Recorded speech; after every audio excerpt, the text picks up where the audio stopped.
You are now listening to the sounds of C1Music.FM. C1Music.FM familiar. It's your boy Deuce. We definitely in the building. You know how we do all day, every day. And yeah, we in here and we trying to get it in as we always do. Tonight's topic that we have on the table is I don't know what to do. For everybody who's listening in, definitely call in. Let us know how you feel tonight.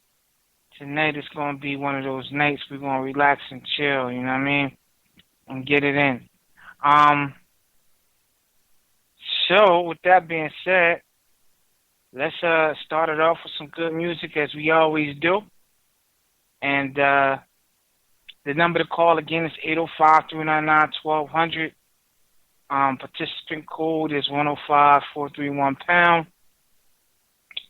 And yeah, we should have a good topic tonight. Hopefully we can get a good discussion in, man. Love to hear from y'all, so give us a call. Join us on the U-Version Network. We're live. Hopefully, maybe I want to say starting next month or in the middle of the month or next month, I'm going to be looking at doing some changing. So, with how we do our network a little bit. So, with the U version, I may be doing some PowerPoint slides instead. I have to figure out if I want to do that or not.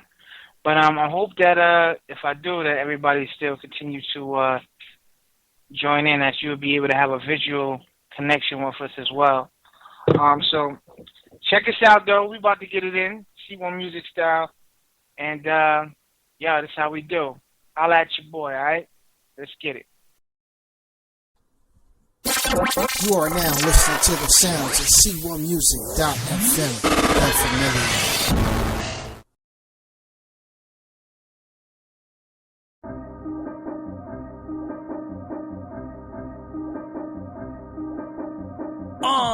Yeah, my ex-girl is getting married now. I've been single for so long, it's getting scary now. I don't trust girls, and if I do, it's rarely out. I'm still at home, I promised myself I'd be moving out. And that was last year, living like it's last year. And not last year, as if it was my last year. I think about my past fears and how I overcame. I'm kinda numb to the church life Novocaine, but rapping for a couple of months, nobody knows my name. I've been preaching to my family, nobody's changed. It was around last year, I lost control of things. I said it was all God's plan, but now I'm so ashamed. I'm acting like I'm fine, lying to myself. Sunglasses and Advil, that don't ever help. I swear this feeling's like the sweetest thing I ever felt. Learn to trust in God alone, never anybody else. Oh yeah, I swear it never goes as planned. But I'll follow you, I guess I'll never understand. So I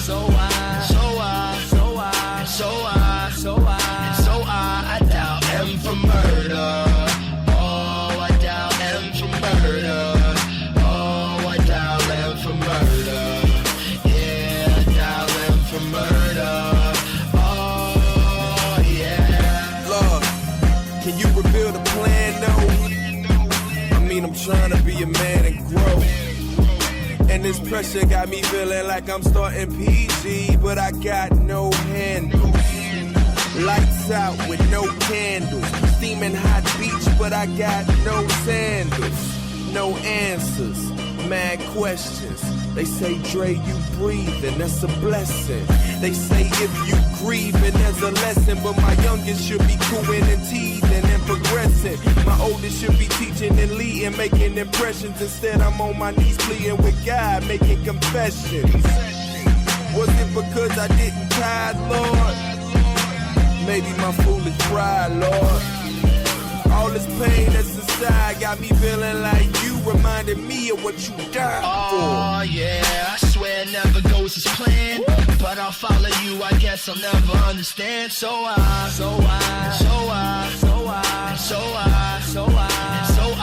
doubt M for murder.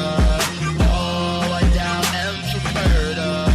Oh, I doubt M for murder. Yeah, I doubt M for murder. Oh, yeah. Operator, connect take me to the nearest clinic. All of this attention, no, I become a cynic. And that's just the way it is, though. That I lie about how I feel to please the critics. Off with the head, I'm on my crime scene flow. Talk what you want when it's my team, no. We some ride or die boys, in case you ain't know. We never backing down, how we face these foes. Tough sometimes, cause all I hear is dial tones. I'm only 22, and I'm running out of milestones. Put my heart out there, hoping they feel my songs. I'm way too grown to dumb it down and try to hide wrong. So you can keep your hand out, telling me I'm sounding different cause I got some fans now. Nah, never that. Head low, shovel high. We do the work of the Lord and we murder pride. Oh yeah, I swear it never goes as planned, but I'll follow you, I guess I'll never understand. So I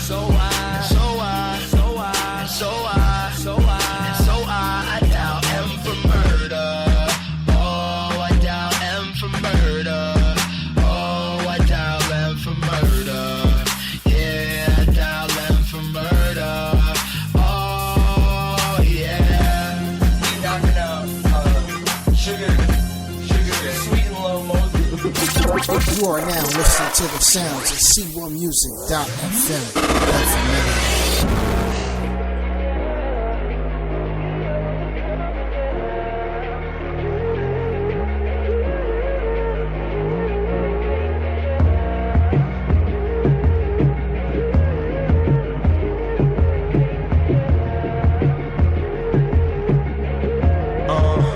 I really hope that I could be honest.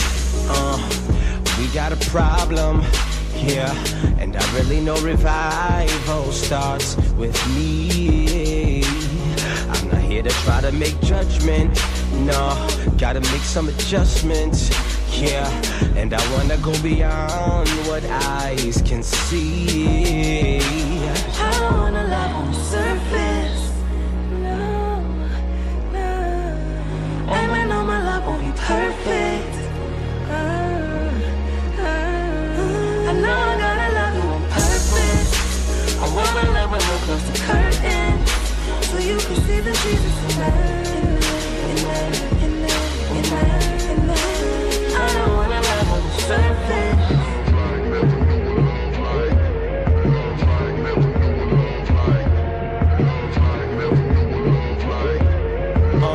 Lately I've been real introspective, trying to get some perspective, yeah, some things I wish I knew. I'm looking at the times that we live in, saying Father forgive them, yeah, they know not what they do. I don't wanna love on the surface. And I know my love won't be perfect. I know I gotta love you on purpose. I wanna love when we close the curtain, so you can see the Jesus in that. I don't wanna love on the surface.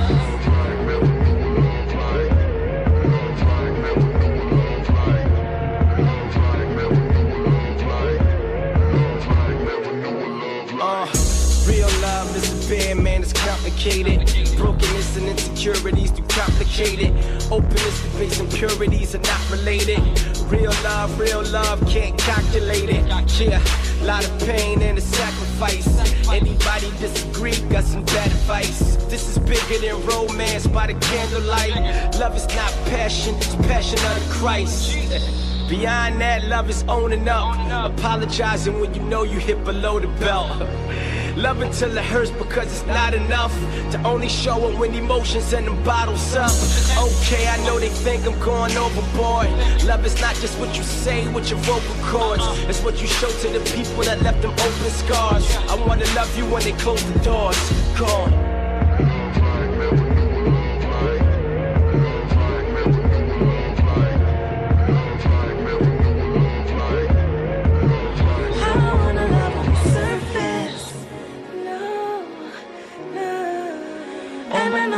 Won't be perfect. I know I gotta love you on purpose. wanna let my love close the curtains, so you can see the Jesus in me, in me, in me, in me, in me. I don't wanna love on the surface.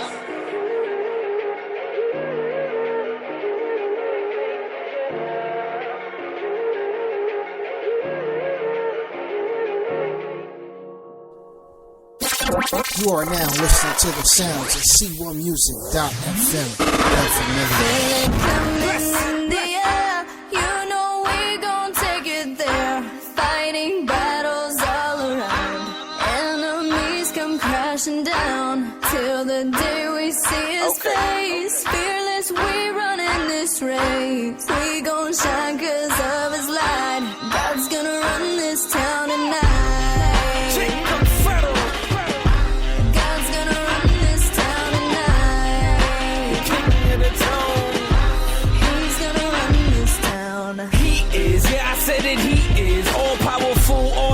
No weakness, they to try to beat this. All white everything, white heart, white outfit, white everything. Anti-devil though, and so I gotta let him know. Spazzing that he go against somebody, better get him know. He who runs this town held me down, and so I let him go. They might run it tonight, but they'll run it ain't forever though. Holy Ghost burning, give them fire every letter though. Thank God we sinners, but these sinners getting better though. King of the tones, better known as Jacob Federal. Blessed men, they better know Jesus is the general.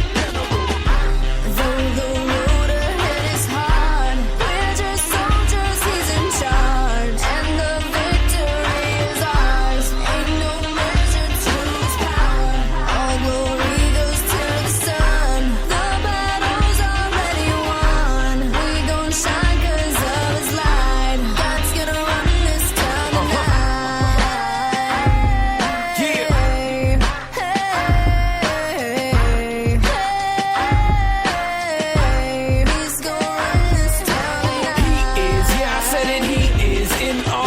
In which case we are straight homeboy. We no longer live in seesaw. He's coming back. We waiting for the return of the God. He's God. No offense to what you believe, but this is what I believe. You can stay, but when the sky cracks open, me I gotta leave. When I was at my worst, he came and brought the best about of me. Jesus Christ run is eternal, man. It gotta be. So listen, we run this forgiven abundance, more living. The sun took all sinning. The other side bring darkness. We bring his light. LP wreck the front line of this side.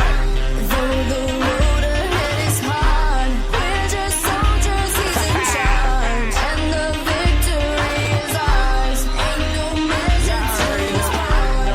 All glory goes to the sun. The battle's already won. We gon' shine 'cause of his light. God's gonna run this town tonight.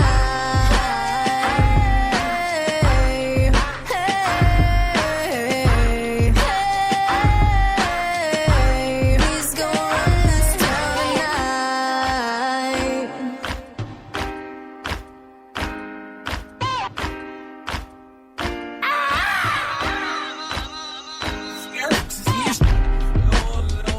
Sorry.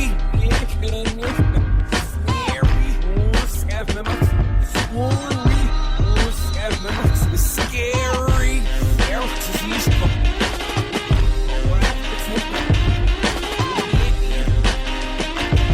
Why?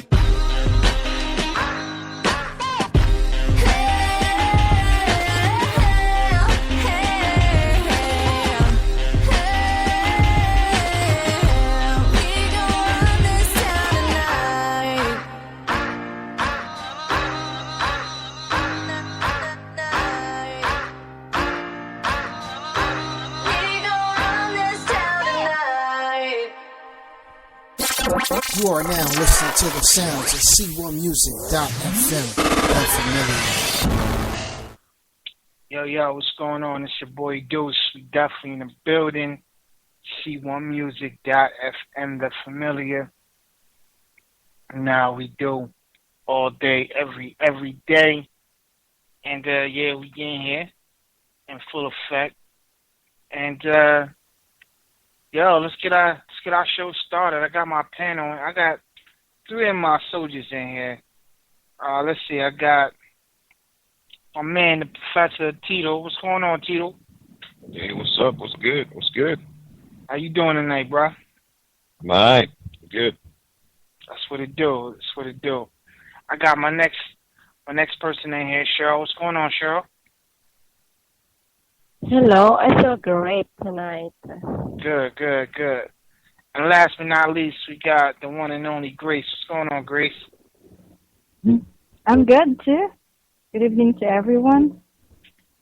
That's what it do. Good evening. All right, so we in here. We kicking it like we usually do, and then I got the faithful few in here. We're going to get started with my show topic, and I'm going to come to you first, Grace. All right, coming to you first. All right, the question says the opener. We're on an opener for everybody who doesn't know, and we're on YouVersion Network. If you want to call in, it's 805-399-1200.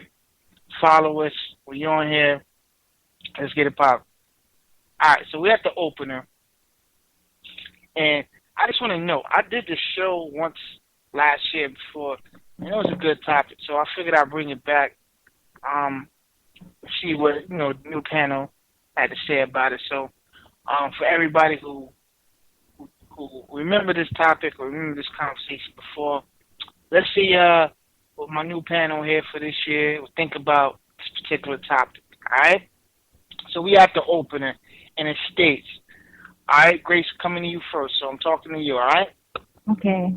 All right, it states, a lady states, I have a 17-month-old son who, of course, is curious and gets into things like toddlers do. And my husband, who I have been married to for 7 months, yells at him. My son likes following him around the house, and he yells at him for that. One time, my son was touching my husband. He told him, "You are not my son. Get off of me." That hurt my feelings because my toddler didn't know what he was saying, and he kept trying to touch him until I picked him up. My husband has 3 kids, 2 boys from one woman, and a daughter with another woman. He talks more about his daughter than his sons, but he doesn't see his kids because the mother of his boys refused to let him, even though he pays child support for his sons. And his daughter, he can't see because she moved to another state. He doesn't pay and is not required to pay child support for his daughter. Do you think he is feeling resentment towards my toddler because he is not his by blood? What do you think? My God. He doesn't deserve to be a part of the family. Okay. He doesn't deserve to be a part of the family. That guy, that man. Okay, Wow. so maybe he doesn't have any love for the child because for one, he is not his own flesh and blood. Okay, this is the reality. Okay, we have to remember that there are. I can actually relate to the story very much. This is an issue regarding my husband and our child as well, okay? So this is a story of a man who has been married for just 7 months, and the lady who has a son who is 17, so 1 year and about 5 months, okay? So I strongly believe that this guy doesn't care at all, doesn't love this child because he is not his own flesh and blood. There are stories wherein even a father who fathers his own son, his very own flesh and blood, doesn't even show any love to his own son. So how much more for a person who doesn't own this child? So this is a clear story of a man who doesn't care for a child, even if he is already part of the family. So for those people who are going to get married to a man or to a woman who has children from past relationships. So you have to make sure that you are gratefully accepting these children as your own. All right, Grace, you did actually what I wanted you to do, and you kind of went from your personal female emotional standpoint of how you feel about the particular situation. But I want to put some things in its proper perspective after I hear Cheryl. And I got another caller coming in. Let me get my other caller in here. What's going on, Carm? Hello, everybody. All right, Carm, we're gonna update you as we go along. I'm gonna read this thing back, and actually, this is one of my old shows that I did a year or so ago. But I want to see if Cheryl agrees with Grace, and then Carm, we're gonna ask you next. I want to get the ladies' opinion before I come to Tito with this one. But before I come to Tito, I want to break some things down, because I want to see if Tito is going to look at this from a logical perspective versus a female perspective, which is more emotional, and put some things in perspective here. All right? So right now, Grace, I want to make sure you're saying, so the guy is wrong, right? Let me make sure I hear you correctly. The guy is wrong. He have issues with the little baby, right? And he's pretty much the only person that's wrong. He doesn't get a chance to see his own kids. He has some resentment behind that, and pretty much you're saying that he's the one that has the issue, right? Right. All right.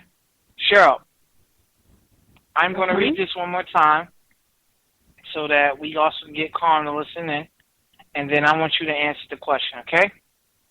Okay. It says here, a lady states, I have a 17-month-old son who, of course, is curious and gets into things like toddlers do. And my husband, who I have been married to for 7 months, yells at him. My son likes following him around the house, and he yells at him for that. One time, my son was touching my husband, and he told him, "You're not my son. Get off of me." That hurt my feelings because my toddler didn't know what he was saying, and he kept trying to touch him until I picked him up. My husband has 3 kids, 2 boys with 1 woman, and a daughter with another woman. He talks more about his daughter than his sons, but he doesn't see his kids because the mother of the boys refused to let him, even though he pays child support for his sons. And his daughter he can't see because she moved to another state. He doesn't pay and is not required to pay child support for his daughter. Do you think he's feeling resentment towards my toddler because he is not by blood? Cheryl, what do you think? Yes, he has an ill feeling regarding to this son because he is not of his blood, his own blood. Now, while reading this one, honestly, I want to cry. I just can't imagine this husband treating the baby boy like that, to the fact that baby boy doesn't know anything in this world, that baby boy is very innocent. He doesn't know if that yell is for love, if that yell is for this, this one, if that yell is for, because he made a mistake, so he is very innocent. That father should not have been married to a lady who had already a son or a daughter, a son, because our topic is all about son, because he is not a good father, he is not a good example. In the first place, he should not have been married to a lady who had, because I really pity this baby boy. Just I am imagining myself, what if my baby boy was hated by my husband? Probably I will push my husband away and I will say that we will separate immediately because of the baby. Because if you are a mother, you want to take care of that baby to the maximum level. You want to, something like that. You want to show the love, the care. I'm going to shoot some holes in what you had said, too, in a few minutes. I'm going to go there with you. So I'm going to attack what you just said, and I'm also going to attack what Grace said. Carm, what do you think, Carm? And I don't. Did you hear? Was you on the show when we talked about this once before? No. All right, cool. I'll get to mess with you too tonight. Talk to me. What do you think? Well, it sounds like there wasn't communication between the woman and the man before they even got married. Sounds like he's frustrated. He does have some animosity because he can't see his own children. He speaks more fondly of the daughter than the two sons, but you shouldn't take it out on the child. And he could just be having a rough day and just frustrated and not thinking before he speaks. It's something that definitely needs to be addressed. You know, is this a one-time incident or is this something that's going to keep recurring? If it's going to keep recurring, you know, it needs to be addressed, and it may be a parting of ways, but if you really love each other, I can't see it being a parting of ways, but it has to be addressed, definitely. That was uncalled for. He never should have said that to the child. All right. So at the end of the day, you blame everything. The father, not the father, but the husband. He's the total the one that's at fault here. Well, no, I mean, if the child's being just constantly badgering him, or just, you know, he could have spoken with him differently. But I mean, the wife sees it. Okay, remove the son from the situation, and then find out what's going on with your husband.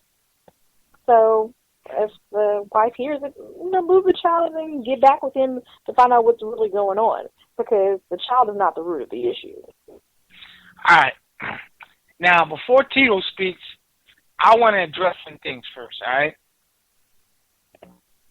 All right? Follow me here. I want to logistically or logically picture this story, all right? And I want to say here, before I picture the story and put one and two together, logically, I got to say, the husband, is he wrong? He sound, honestly, the father or the husband, whatever you want to call him, he actually sounds like a good dude, in my personal opinion. He sounds like a good dude. He could be somewhat, there could be some resentment to it. But he also sounds like, I'll put both of them, they both sound like they, what's the word I want to use? I want to say this nicely. They sound like, I think Carm hit it on the communication part. She said there was a lack of communication. But I want to put everything in its proper perspective, all right? Because I'm thinking of this logically. And logically, she has a 17-month-old son, all right? Meaning that he's only, a year and some change. And they only been married for 7 months, which means that she got pregnant. She was dating somebody else. She got pregnant.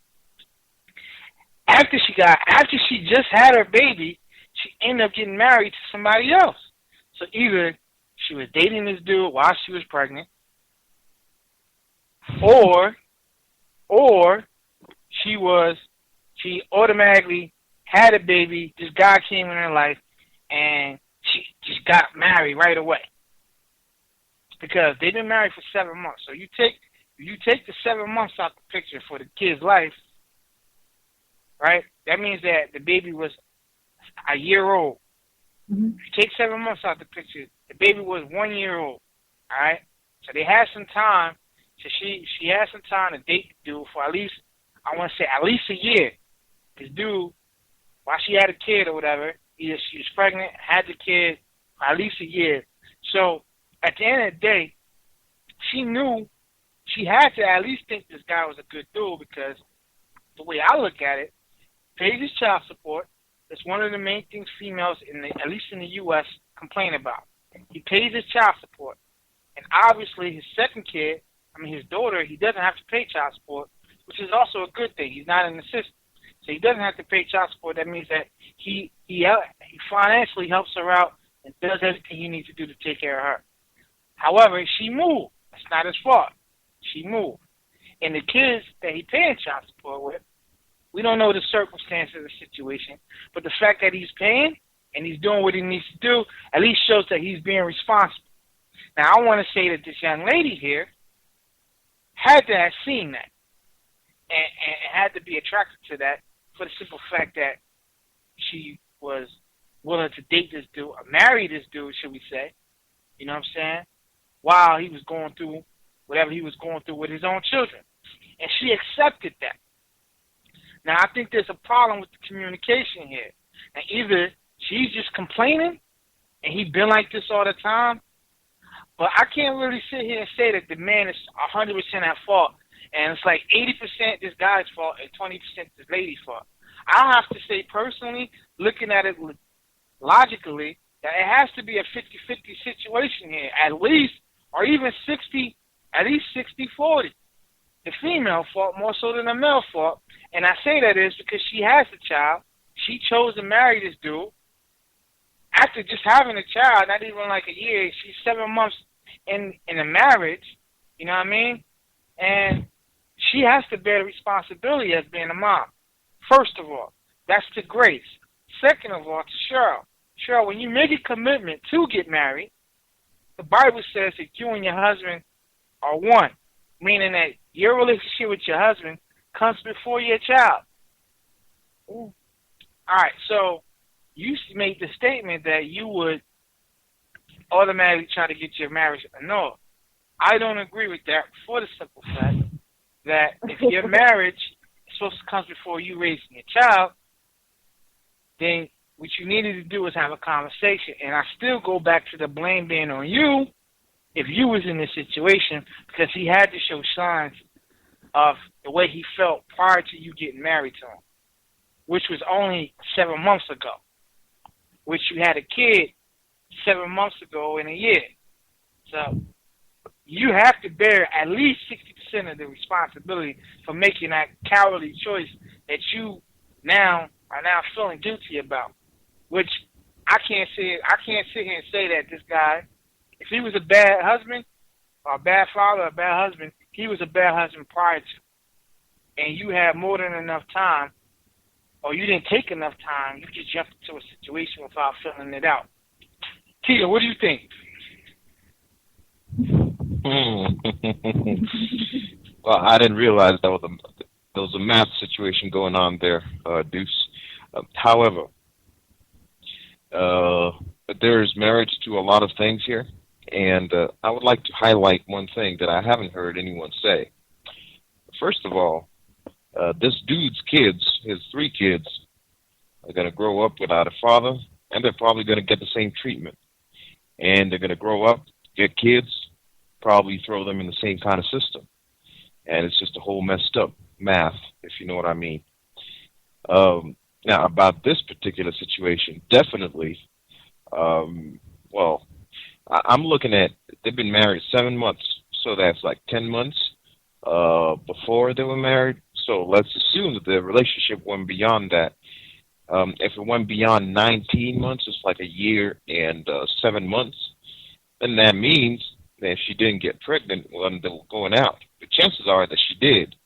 Now, that tells me this dude did not think through this relationship at all. If I was a logical guy, I would not have married this girl. Or this lady. I totally agree. I wouldn't have married her, nor should she have married him. Yeah, but look at it this way, Deuce. We know that women are, they make decisions based on, well, mostly on emotion. I'm trying not to get in trouble, but I think I will anyway. So they make decisions based on emotion, and for them, 10 years down the line, it's just as important as tomorrow. For us guys, 10 years is the thing to aim at. But for women, I want to make things right for today and tomorrow. And if it works for 10 years, that's fine, but I want it to make it work for today and tomorrow. I'm not saying that as a rule of thumb for all of them now. Now, what I'm saying is that she was thinking about her unborn child when she was going out with this guy. And he looked like a nice guy. He's doing child support and all that stuff, which is something I still don't understand about America. I mean, that this is just how messed up can a family be? If you're 1,000 miles away and all you do is send money, you're not allowed to see them, whatnot. What system is that, man? That doesn't make sense. Hold on. I totally agree with you, but on the flip side of this, I don't look at this guy as a bad guy, in my personal opinion. At least for me, he's financially taking care of his kids. It says here that his baby's mother, the 2 sons, won't allow him, at least that she's refusing to let him see his kids. So that means that She's probably mad that he's married to somebody else at this particular point. Who knows? Who knows what the situation is? Now, obviously, it could be the parents, the mother and the father and this guy. They probably have some issues going on. But regardless of your issues, you should let your child see their father. At the end of the day, if you're refusing to not let your kids see their father, then you're the one who has to be held responsible for them being in the system in the way that they are in that situation. Hang on. And I'm not saying that all women are good mothers, but let's assume that this guy's former wife was a good one. Let's assume that, because we need to work with something here. Now, if there's one thing I know about women, is that they protect their kids with everything they got. They could shoot you in the head for that. And most women that I know can take their child and go across the world just to get away from you. And the fact that she went as far as to not allow this guy to see his kids, there's something wrong there, man. I mean, hey, honestly, there's something wrong. Honestly, I live in the U.S., bruh. I live in New Jersey. On top of that, and these chicks, because they're emotional, they would not allow you to see your kids for the stupidest reason. And it doesn't have to not be about the kids. It could be about something like you bought a new car. A lot of these females here they're in the system to collect a check. So if you do, listen, it's the mentality of people here. So when I listen to if I heard the story, and Carl can back me up on this if she wants. If I heard the story and I heard that the guy wasn't taking care of his kids and he wasn't doing what he had to do and he wasn't at least financially helping the kid out, I would be like, yo, he's a deadbeat dad. That's what we would call him here. Okay. But from what I'm listening to the situation, this guy is taking care of his kids by at least financially contributing to the kid's future, financially. And it means that he's also trying to attempt to see his kids, but being refused. His daughter, he has a good relationship with her. It doesn't mean that it says that he likes to talk to his daughter. The fact that she moves. So just because she moved doesn't mean he doesn't communicate with her and he doesn't spend time with her and he doesn't talk to her. It just means that she's in a whole other state. That's not a bad thing because she moved. You know what I mean? But the situation with her kids, with the refusal aspect, when you're refusing to not let your kids see their father, you know, what is them? And from the U.S. perspective, what am I supposed to do? Go take my kids? Only way we can fight that is in court. And depending on how young the kids are, it might be best for the kids to be with their mother at least while they're young. But you should not refuse me to take care of my kids, see my kids, especially when I'm paying for it. Carm, what do you think, Carm? Because you're from the U.S. I agree. There are a lot of women that are in the system that are just for a check. However, there are some instances where a man makes a certain amount of money so he can pay for child support, but he's not a good person to be around. Being around him will be more detriment than a positive influence on a child's life. We don't know the situation with that. I mean, that could be it. So what, though? He could have messed up and just been his experience with the first wife or baby mama could have been horrible, and he could have did it right the second time around with the daughter. We don't know that. But there is some reason why the baby mama won't let him see the two children. She could be a not so great woman, unscrupulous. Mm-hmm. Let's say you have a child, and me and you have a child together. Whether I'm a cool dude to you, I'm a mean guy to you, me and you argue all the time, whatever the case may be. At the end of the day, you have no right to tell me that I can't see my kid. Whatever me and you, whether I'm a drug dealer, whether I do whatever it is that I do that's bad, you have no right at all to tell me that I can't see my kid. Whatever you feel is a matter of your opinion. At the end of the day, I'm the kid's father. Whether I'm a good example or I'm a bad example, I'm still the kid's father. And I have the right to see my child. And in America, the man has the right to see his child. He can get custody, at least get time to see his kid. whether it be on the weekends, whether it be even though the kid may stay with you, I have a right, especially if I want to see my kid. No matter if you want to call me a bad guy or whatever the kid, I have a right to see my child. Point blank. I agree with that 99%, but there's that 1% that if you're a drug dealer and you put the child in harm's way and you're bringing your children around crackheads and unsafe. I'm going to be honest with you. Let's flip it around. Let's say I'm the guy that got you pregnant and you got married for 7 months. Right?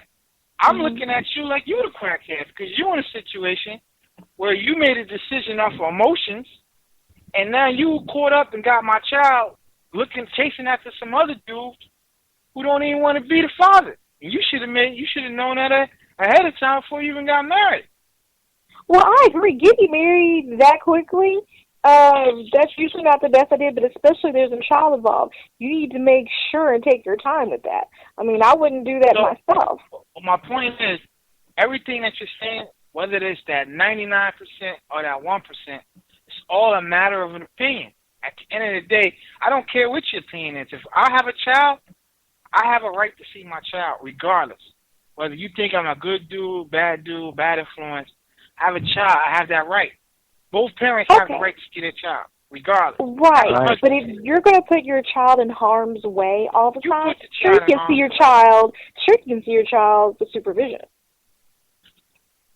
At the end of the day, I hear you. Now, let's say this. If you make decisions all the time out of emotions, then you put the child in harm's way. Just as much as I do. That is true. You have to consider what's best for your child first before what's best for you. And my argument here is not to say that this guy is completely right, but from what it sounds like, on my personal take, now everybody comes from different cultures and different backgrounds. Like, for instance, I know Tito, their system and government system is totally different from here. So part of what he would say to me, I would be somewhat biased to it, for the simple fact that you are allowed to have 2, 3, 4, 5 wives if you can afford to. There, here, you understand what I'm saying? Here, if the perception is if you financially take care of your child, and your wife is, or the lady, your baby mother is refusing for you to see your child, I have to stand next to that guy and be like, yo, my man, it's not you. Yo, Deuce, to be honest, I know this is a terrible thing to say, but to be honest, I understand now why kids up in the U.S. just shooting up everything. I mean, it doesn't, how on earth could 2 adult grown-up people decide to separate and mess up an impressionable young life for whatever situation? I mean, all these bad decisions only lead to another bad decision.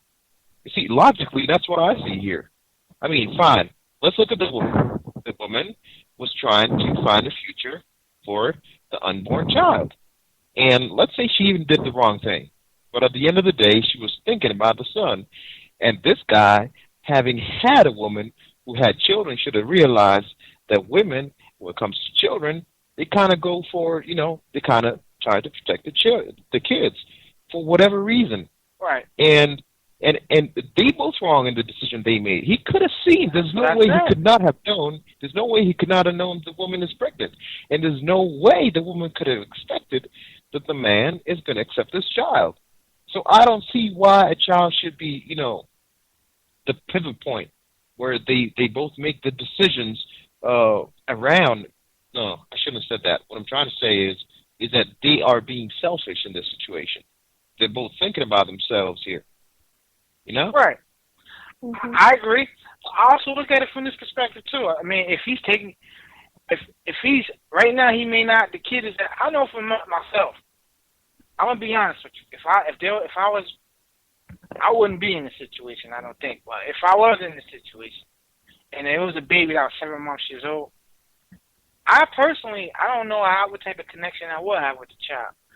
I'm not really into. I mean, if I'm paying for a roof over the child's head, so on and so forth, I might play with him a little bit, but I'm more into a kid that is older and I can actually have a conversation with. I'm not really into the changing diapers and running around with the baby, holding them, goo goo gaga. You know what I'm saying? Like, I wouldn't sign up for that. You know what I'm saying? Not at that age, unless it was my own child, for one. For two, if I did do it, it had to be like, I love this girl and I'm doing everything I do to take care of her. But at the same time, it's not, I would have communicated, like, listen, you know what I'm saying? Like, at the end of the day, I'll raise your son up as he's mine, but you got to give me some time to adjust. Now, 7 months to adjust to a child is not enough time for me. Because, at the end of the day, he was necessarily wrong for saying it out loud. Hey, yo, you're not my child. But at the end of the day, for me, it would have taken some time, especially at a 7-month-old, you know what I mean? Take some time to make some adjustments, you know what I mean, to doing that. It's not, for me, it wouldn't be that I'm resenting this child. It would just I need that adjustment period. You know what I'm saying? Especially because the child is 7 months old. If the child was 3, 4, I could take to the barbershop and get a haircut, and I can deal with him on a one-on-one basis. You know what I'm saying? And that's cool. I can do that. But 7-month-old changing diapers, running around, you know what I mean? He crying all the time. That's a major adjustment. You know what I mean? I couldn't just sign into that right away. I don't know. That's me. You know Yeah, Deuce, I feel you. But look at it from the women's perspective. For them, they've seen you are a good guy, and you should probably live up to their expectation that you're a good guy. How are you not living up to the expectations if one thing I have known. Let me say this, and I read this in the book about marriage and everything else. One thing I have known: females say how they feel. Men say what they think. Just because they say something doesn't mean that's how they feel. So if this guy says, yeah, you're not my child, that doesn't necessarily mean, per se, that he doesn't have feelings for this child or he doesn't want to take care of it. He's just frustrated at the time. You know what I mean? He just don't feel like being bothered. You know what I mean? Now, is he wrong for saying that? Of course. But again, you can't take that because he said that as how he feels. Because men don't usually say how they feel. They say what's on their mind at that particular point in time. Am I not correct, females? Do y'all agree with that? Especially for the ones who are married or been married. Cheryl, do you agree with that? Partly. Partly because there are women who are also using their brain. That is what I have read regarding psychology, because if men think more, even we ladies, we are thinking, but oftentimes we use our heart or we think we are emotional. But there are instances that sometimes we are also thinking and we are speaking through our mind, not through our heart. Right. I'm not saying, I'm talking about for men though. I'm saying men usually say how they feel. Say what's on their mind more so than how they feel. What do you think, Con? Is that true? I agree that men usually do say what they're thinking instead of how they feel, but you have to be responsible for what you say as well. Right. But it'd be different if he's frustrated and he has this conversation with his wife, it's not my child, blah, blah, blah. That's going to be hurtful. But you should never say that to the child. I agree. Maybe he didn't mean to say it to the child where the wife heard it. I don't know. I'm not. At the end of the day, it's not right for him to say it at all. Well, what I am saying is, you know what I mean, if I can't look at this dude as a bad dude. If they're married, she's living in this dude house or whatever, however he's financially supporting this child, taking care of him, plus taking care of his other 2 kids with his baby mother, is not letting him see his kid, and he has a good relationship with his daughter. Know what I mean? I can't overall sit here and say, yo, this dude is a bad dude, man. He's wrong. He's not a good dude to be around. I can't sit here and look at it and say that. Me personally. You know what I mean? Me personally. What do you think, Grace? I want to hear. I want to hear your last thought on this. Yeah, you're correct in saying that usually men say what they think, and women say more often than not based on what we feel. But like what Carol said, you have to be responsible with what you're saying, right? And It goes for both parties, though. yeah, you see, this is really a very complicated situation. It got me thinking that is there is there a right for people who have children in previous affairs or relationship to get involved again and mess everything up? You know, Well, it was it's already so. messed up. What do you mean, messed things up? If it was already, I if the mean, person that they're not together, if they're not with the person that they married, then the situation is already. If the person that they got a kid with is not married, it's already messed up.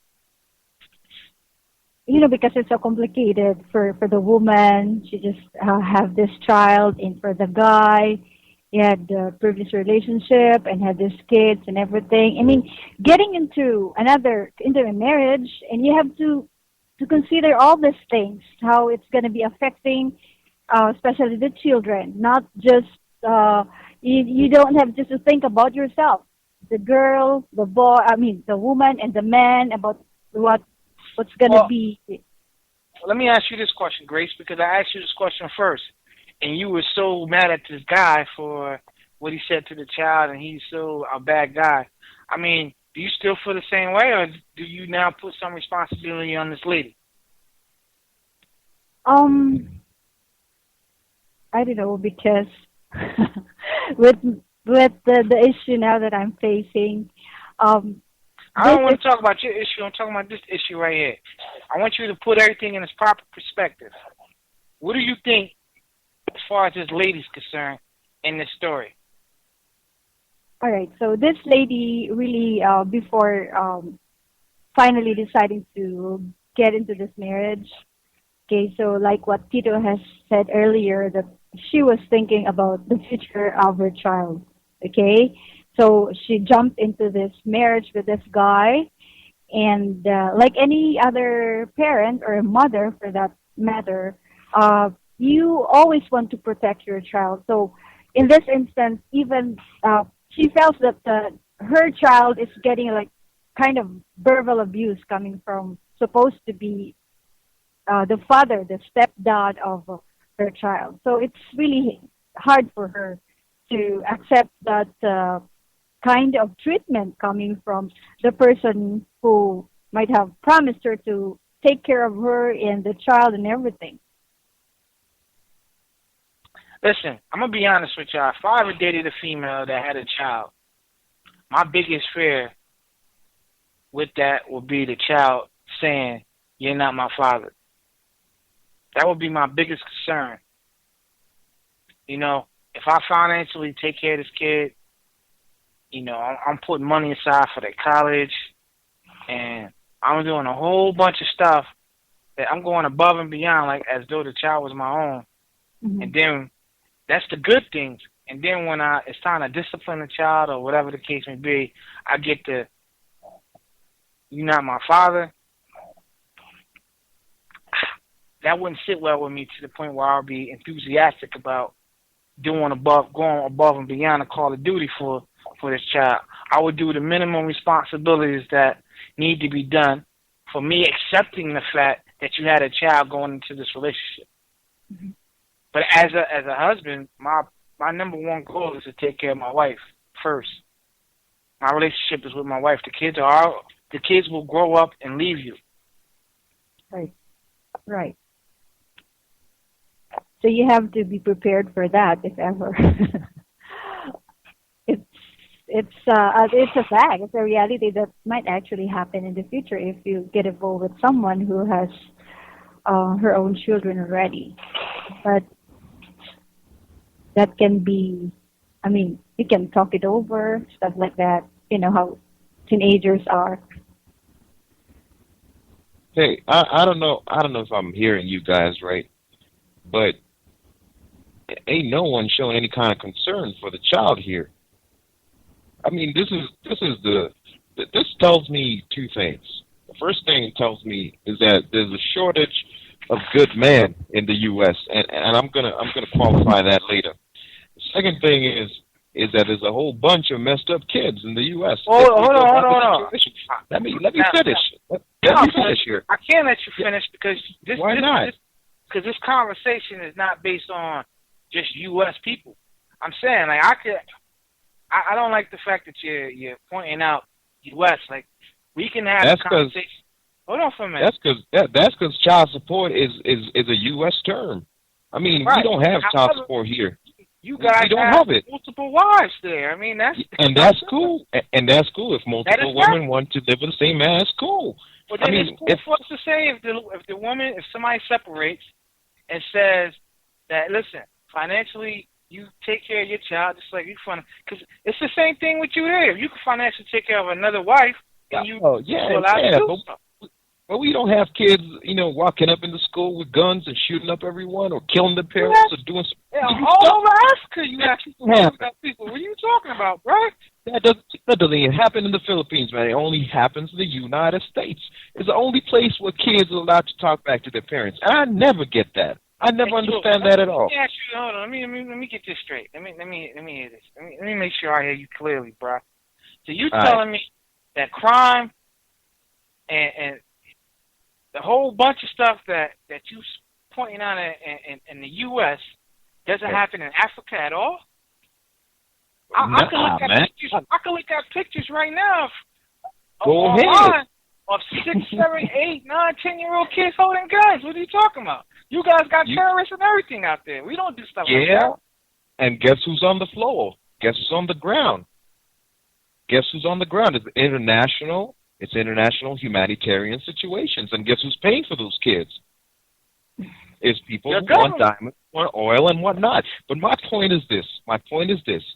I have never understood why a child living a good life with parents who have money and going to a good school, has a good future, will go and buy a Glock 17 and walk into their high school and shoot up 10 people. That only tells me that the parents have something to say about this. Oh, well, hold on a minute. What we're talking about. But, dude, that happens. That's the same thing about somebody walking into a building strapped with a bomb on them and blow themselves up. That happens for one. That doesn't happen. You make it sound like that happens every single day. Since I've been living for my 34 to 35 years, I can say that maybe happened 5 to 6 times out of my whole lifetime that you hear a story like that. Yo, I don't know what you mean here, because the statistics I'm looking at from the FBI, they say that you guys have at least 300 serial killers at any one time, and the FBI. A serial killer doesn't necessarily mean that a kid walk into a school, though. I'm connecting this. The FBI say that serial killers usually start when they're young. They start with abuse, they start with abandonment, and that's where they get their sadistic and their crazy things, their crazy feelings, and that's where psychopaths come from because of the parenting. And that is the point I'm back to. Now, do me a favor. Now look up the stats for Kenya. We don't have stats, man. We don't have stats. The community takes You can't even have a conversation, man. You have no right to have an opinion if you can't compare that. I can have an opinion if there's a fact somewhere, and I'm looking at your fact, but we cannot compare it with your fact. But we're talking about parenting here, aren't we? No, the conversation is not necessarily about parenting. If you want to have a conversation that the kid is in a situation where he's in a bad situation, I'm pretty sure everybody in this conversation would sit here and say that they agree. Yeah, the kid is in a situation that is not a good situation. Why are you defending bad parenting? Bad parenting is bad parenting. I'm defending the fact that you're making a statement about the U.S. and how things go down in the U.S. And I'm sitting here saying that. Hold on, let me finish. I'm sitting here saying that it's only fair for you to have that opinion to say that, this is why U.S. people is like this, and that. If your stats are better than ours, and you cannot show that your stats are better than ours. Now, if you want to generally state that in situations like this, bad parenting overall, I totally agree with you. But you made the statement of this is why stuff like this happen in the U.S.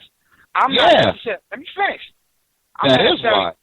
Well, I want so it happens everywhere, not just in the U.S. That's cool, and that's good, and that's okay. But that is why it happens in the U.S. And that is why we're using the U.S. We're using the U.S. because you guys put up very good facts. You write down everything in detail, and we can look at you as an example, and we can use it here in this discussion because it's a fact, and that is why I'm using it. I cannot give you my facts. I don't got them, and I'm not arguing the point because it's a fact. The thing is, bad parenting equals bad decisions, and it leads all the way down through the generations. And what you're going to get from the situation is just bad kids who want to kill someone, bad kids who want a bad relationship, bad kids who don't know what is good in their relationship, who will get married to another pregnant lady and mess it all up again. That's what I'm saying right here. And I'm using US because you guys have very good stats. You record almost everything that happens. That possibly could happen. That doesn't happen in every situation, though, bro. No, it doesn't. We have Sure, go ahead, girl. Okay, very nice conversation. We are learning from both of you. But I think what is happening in the U.S. is also happening here in the Philippines.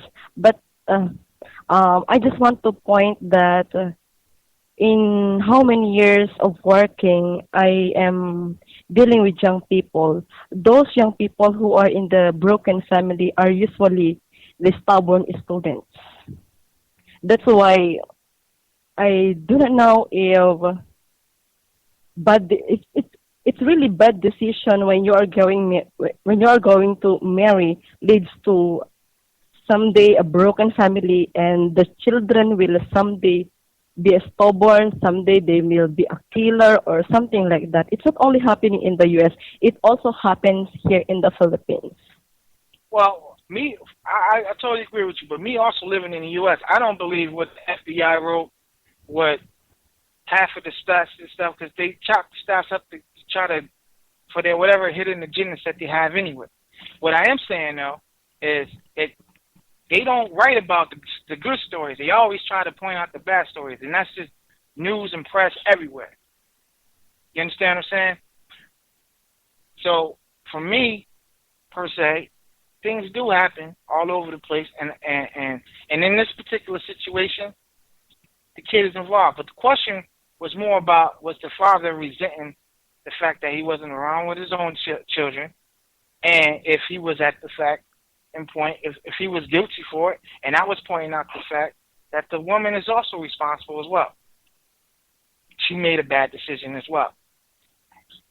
In the conversation with Tito, I'm just defending where I'm from and making a statement that just because you see stuff don't necessarily mean that this is what happens in the U.S. So there are a lot of people that are in college doing a lot of things and making good decisions as parents. We have good staffs for good parenting as well.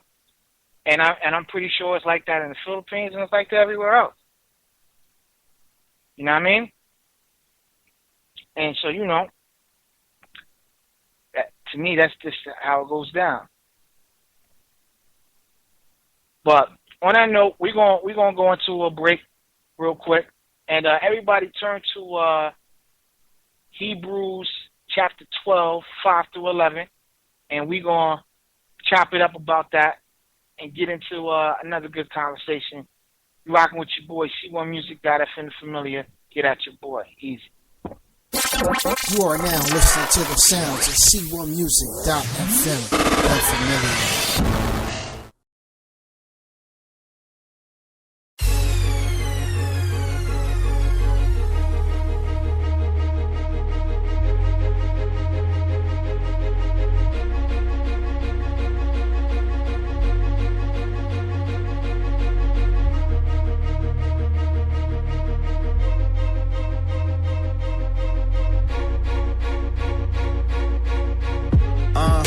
Been through a whole lot together. But the pride in me convinces me not to tell her how I'm better with her. And I miss her when we not together, cause I don't wanna give her the power. But I'm kinda fed up with playing games, homie, I'm too grown. And honestly, she probably should've been moved on, but she hasn't, cause her love for me's too strong. And I feel like I done took advantage of it too long. The homies say it's bros over hoes though. Okay, but what if she not one of those though? What if she do more for me than the homies put together? How you explain treating her like she don't though? Feel like the least I could do is put a ring on it, when she deserved 15 like 3 Kobe's. I done put her through it all and she keeps going, and I love her to death, but it's time that she knows it. And no, there's nowhere in the world I would rather be. And the pride got me feeling like she'll never leave. But a part of me's afraid that one day she'll see that she can do better than me. And anybody can see she the one for me. And there's a whole lot I feel like I wanna see, but it's time to put away childish things. You know, maybe it's time for me to make her the missus. Make her the missus. Ooh, I gotta make her the missus. Make her the missus. Hey, you know you found the one indeed. You gon' play while I play for keeps. Make her the missus. Make her the missus me. See, I tell you what my dilemma is. I was taught to keep women like medicine, one for every need in every situation. To have a whole field of them playing different bases. And the way I saw hip-hop pitching it is you wasn't a man unless you had plenty chicks. But that would mean it's having a lot of dudes that makes a woman. And if not, then we hypocrites. But now I'm with this chick, and homie, she is it. And her mind's made up, homie, she commits. And I know that she the one for me, and I don't want another chick. I just like to feel free to pick. Afraid one day she'll realize how I do. I only treat her right when I feel like I'm a loser. So why wait till she leaves and I'm broken down to show her how much she means to me? I'ma show her now, yeah. And no, there's nowhere in the world I would rather be. And the pride got me feeling like she'll never leave. But a part of me's afraid that one day she'll see that she can do better than me. Anybody can see she the one for me. And there's a whole lot I feel like I wanna see, but it's time to put away childish things. You know, maybe it's time for me to make her the missus. Make her the missus. Ooh, I gotta make her the missus. Make her the missus. Hey, you know you found the one indeed. You gon' play while I play for keeps. Make her the missus. Make her the missus me.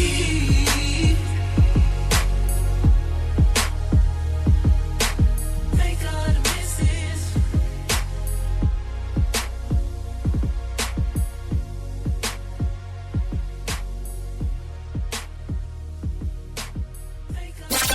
You are now listening to the sounds of C1Music.fm.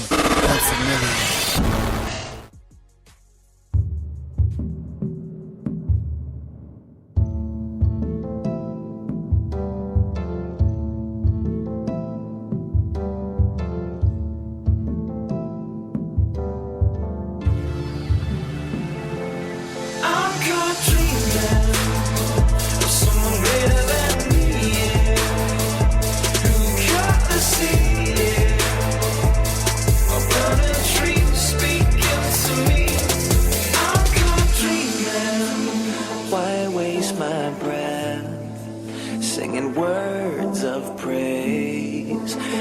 Filled with myself.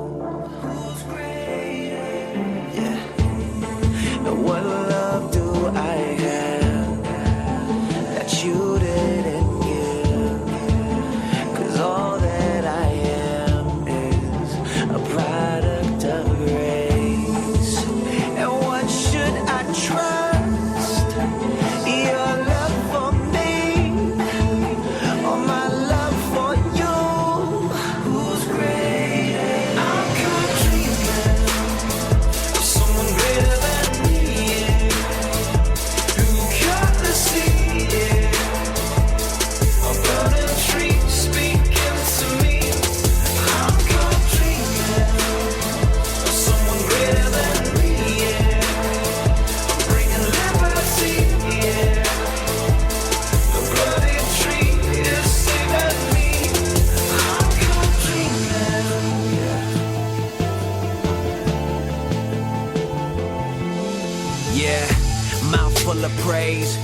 you so much. What an empty phrase. Really, I'm more amazed how, in spite of how I failed to do what you command to and serve other gods like Baal, you never bail. That's a logical devotion. Could it really be you chose to die for the sinner? Well, nothing was good in me. You never left me. Even when them darkest days begin, or forget me, only thing you forgetting is my sin. I wanna make it to the end, let me remain faithful. All because you're faithful to me. Yeah, I'm grateful, my mistakes can never stop the choice you made to adopt me. Them holes in your hands are the proof that you never drop me. I know. Someone greater than me, yeah. Who got the sea, yeah. A burning tree speaking to me. I'm caught dreaming of someone greater than me, yeah. I'm bringing liberty, yeah. The bloody tree is saving me. I'm caught dreaming. Could sing how I love you, but your love for me is much greater, greater. And I could sing how I love you, but your love for me is much greater, greater. I'm complete. Someone greater than me, yeah. You got the sea, yeah. A burning tree speaking to me. I'm caught dreaming.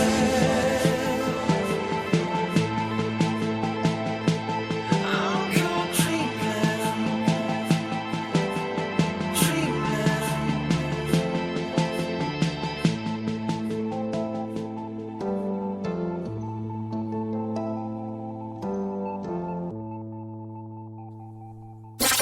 You are now listening to the sounds of C1Music.fm.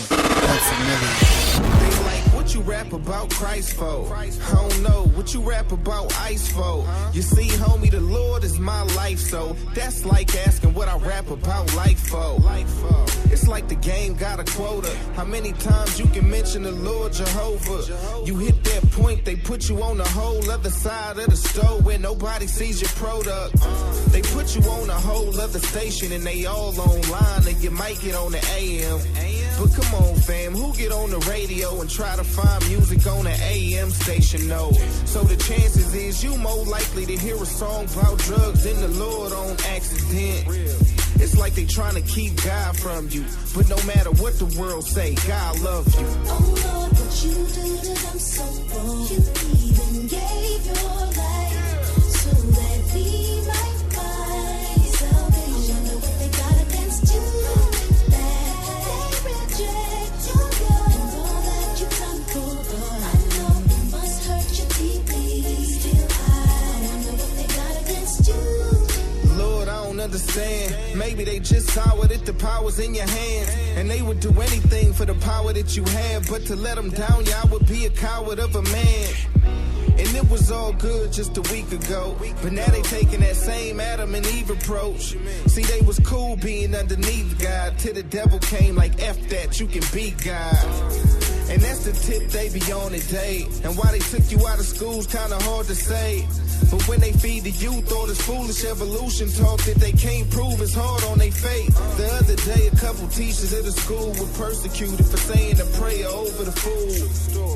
But today that become a crime they do. I'ma be a criminal, tell them do what they gotta do. Oh Lord, what you do to them so wrong. You even gave your life so that we might find salvation. Know what they got against you, that they reject your love and all that you've done for them. I know it must hurt you deeply. Still, I wonder what they got against you. I think I know what it is, Father. I finally figured out what it is about you. I figure they know that if you exist, there's a lot of sin they love doing. They gotta quit, Father. And the only ones calling it a fairy tale are the ones for which the story doesn't end as well. Maybe they like it better if if it never mentioned hell. Like a thief if the law said he never went to jail. I was seeking the truth, found it, and I submit already. They just wanted truth that agrees with how they feel already. So if they like a sin and they tired of fighting it, they just go and find another God that don't mind it then. We got so used to democracy, we think we had a right to vote who we want God to be. Gotta be God with or without you, honestly. Your father is still your father, even if you decide to leave. Yeah. Oh Lord, what you do to them so wrong. You even gave your life so that we might find salvation. I wonder what they got against you, that they reject your love and all that you've done for them. I know it must hurt you deeply. Still, I wonder what they got against you. Yes.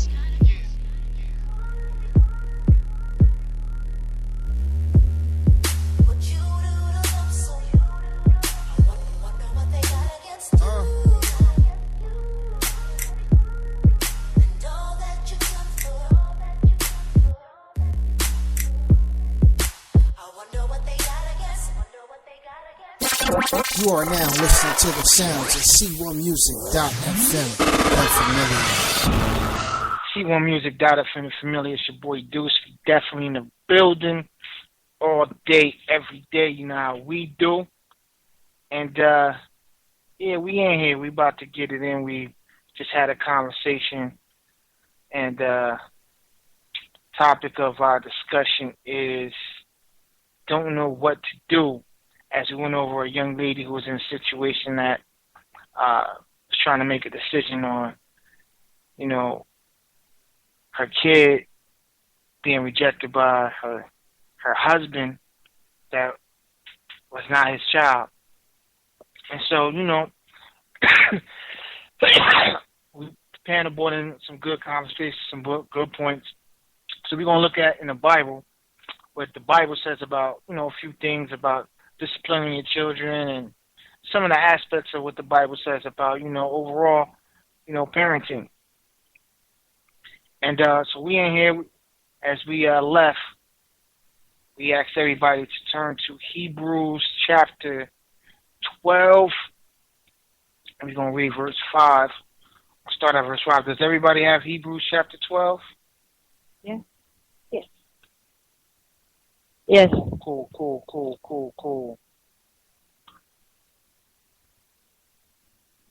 All right, so we're going to start at verse 5. If you want to start at verse 5 and talk from verse 5 to 11, as I'm going to read. And it says here, I'm reading from the ESV version, you know, and we're going to take it like this. And have you forgotten the exhortation that addresses you as sons? My son, do not regard lightly the discipline of the Lord, nor be weary when reproved by him. For the Lord disciplines the one he loves, and chastises every son whom he receives. It is for discipline that you have to endure. God is treating you as sons. For what son is there whom his father does not discipline? If you are left without discipline, in which all have participated, then you are illegitimate children and not sons. Illegitimate children and not sons. Besides, we have earthly fathers who discipline us, and we respected them. Shall we not much more be subject to the Father of spirits and live? Verse 10, for they disciplined us for a short time, as it seemed best to them. But he disciplines us for our good, that we may share his holiness. Verse 11, for the moment all discipline seems painful rather than pleasant, but later it yields the peaceful fruit of righteousness to those have been trained by it. Grace, I'm asking you first, what do you think this scripture is saying here? All right, so it's really important that we should be disciplining our children the same way that God corrects us, rebukes us, and disciplines us, especially when we are doing something that is not correct or we are sinning. Say that one more. Say the last part again. Especially if we are not doing what God is requiring us to do, or we are committing plenty of misdeeds or errors before His eyes. We, okay. Go ahead, keep going. For just like how parents should take care of the family, the same way that God takes care of His church, right? So it's the same relationship that we should be having. How we treat our family, that's how God treats us as His family. So we will be facing a lot of challenges in our life here on earth, but we also be experiencing many hardships and discouragement. It's very easy to give up. It's easy to say, I'm giving up on my marriage, I'm giving up on my children because they don't seem to be listening to any single word I'm telling them as to what's they're supposed to be doing. But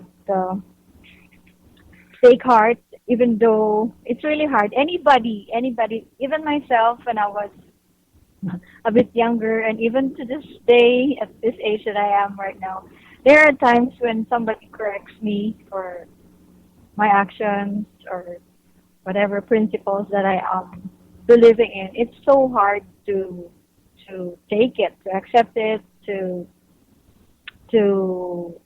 accept in your heart that in some way, in one way or another, you are not correct, that you're having a mistake. But it's good that we have to take it lightly and understand that why God sent someone, a friend or a family member, whatever, a partner, to come into your life to make you realize that the things that you are doing are not correct. There's always time for correction, for hope. That's how I understand this verses that we have read today. Right. Con, what about you, Con? What do you think the verse is saying? Basically saying that because God loves us, God will instruct us for our good, just as we do for our children. If you don't care about someone, then you'll let them do whatever they want to do. You don't care if they succeed. And you need discipline so that you can succeed. When I read the scripture, I get God disciplining you on a one-on-one basis, saying that you go through a trial, or you have, when it says verse 7, it is for discipline that you have to endure, meaning that whatever hardship that you're going through personally or whatever the case, it's like, you understand what I'm saying? It's like God is, like, let me take it from this perspective. All throughout the Old Testament, Israel sinned against God. And things happened to Israel that God permitted. And the reason why he did it wasn't because he was trying to be mean, but as he's saying here, as a father disciplines his child, he do it out of love. But you need to be taught when to do right and when to do wrong. And so I take it from that perspective of that's how the scripture is trying to translate that to us, saying that, listen, you got to endure in certain situations that you put yourself in, but God is allowing you to go through the situation because he loves you. And this is his way of disciplining you. Right. You understand what I'm saying? What do you think, Tito? Definitely the verse speaks to the person, telling them that God wants a more intimate relationship with you, so you should be patient when he's trying to correct you, when he's trying to show you some discipline, because that can only be good for you. And a good example is earthly fathers. They tend to do that too. So why shouldn't your Heavenly Father do the same, Right, right. How you feel about the scripture, Cheryl? The passage. It says in the scripture that we have our earthly father, our biological father who teaches us what is good and what is right. Then if we Hey, Cheryl. You move the mic away from your mouth a little bit. Okay. It says here, what do I understand in this text is we have our earthly fathers, and that is our biological father. Oftentimes, when we do something that is good, they correct us. It only means that they really love us, while our heavenly Father corrects us too. And the correction sometimes is too painful that we need to endure, so that we will be corrected and we will go on the right path if we follow God's correction. Right, right. And it says here that when God disciplines us, He disciplines us to make us more holy. That we may share in His holiness and may share in some of the benefits that God wants to give us. So He's disciplining us because He wants to take care of us. But He can't take care of us if we're out of His will and out of His glory and not aligned to the plan that He has for us. So that's pretty much. I think we're on the same page with that. Let's see here. I have a question regarding this disciplining thing. Sure. I don't know if we are experiencing the same in your place and here in our country as well, especially dealing with teenagers. Okay, so I tell stories about how I am struggling with my teenagers, especially with my son. Okay, and most answer that I'm getting now is that they would tell me, don't take it too hard and stop.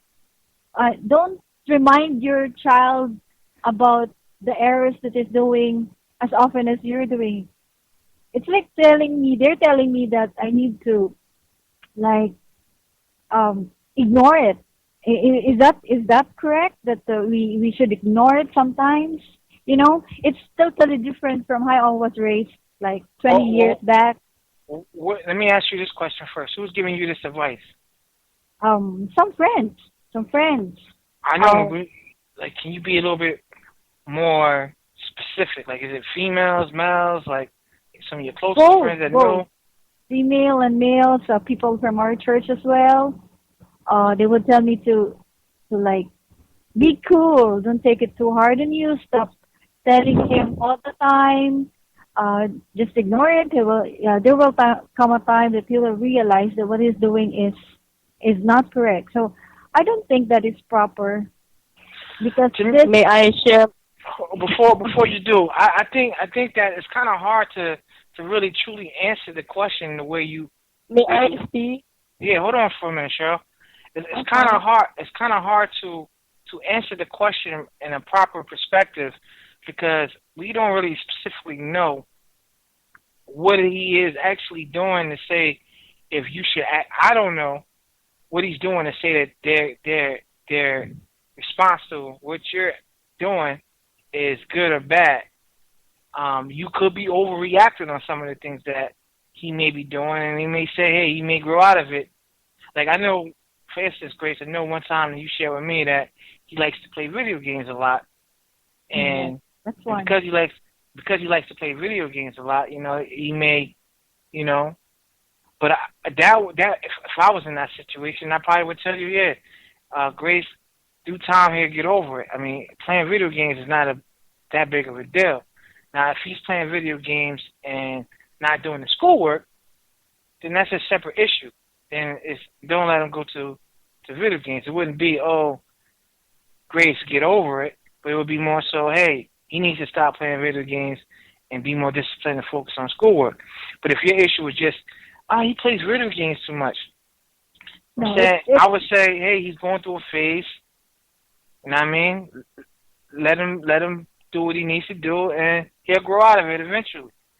So, to me, until you give us a little bit more specific, maybe your friends that are knowing the situation, maybe giving you this advice, and it may be good advice. I really wouldn't at least from my perspective, I really wouldn't know if it's good or bad advice from the standpoint of I don't really know in particular what it is that you are actually dealing with on a one-on-one basis with them. Cheryl, what did you want to say?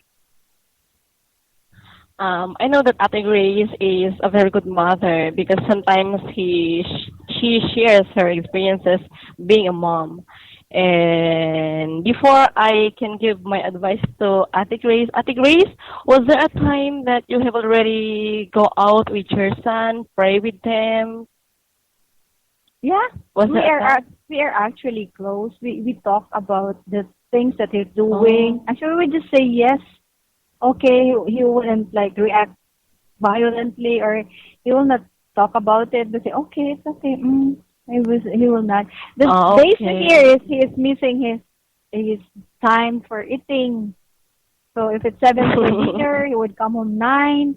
My curfew is like 8 in the evening. He would like go home 12 midnight. There were times like early morning already. So I have to go out of my way to fetch him from, because he's playing the internet, not right. in our home.